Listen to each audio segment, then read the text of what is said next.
அது என்ன செய்த காரணம் தெரியுமா? அவர் சிநேகிதர்களுக்காக ஜெபம் பண்றார். ஆமேன். அந்த அன்னாளம்மா தன் வாழ்க்கையை ஊற்றி ஜெபித்தாங்க, சோர்வு மாறிட்டு. ஆலயத்தில் வந்து ஜெபித்தாங்க.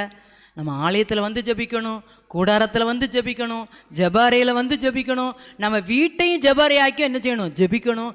ஜெபிக்கும் பொழுது சோர்வு மாறிடும். ஆனால் ஜெபித்த பிறகு அதை நினச்சிக்கிட்டே இருக்கக்கூடாது.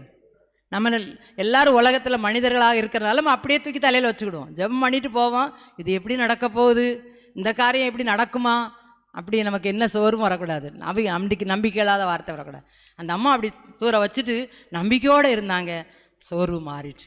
இந்த யோபு பிசாசின் அநேக தந்திரங்களால் சோதிக்கப்பட்டு சோர்வு விட்டாங்க. ஆனாலும் எந்தெந்த சிநேகிதர்லாம் இவரை குத்தி குத்தி காட்டி என்னெல்லாமோ வேதனைப்படுத்தி பேசுகிறாங்க, ஆனாலும் இவர் அந்த காரியத்தில் இவர் என்ன செய்யலை? சோர்ந்து போகலை. என் தேவரீர்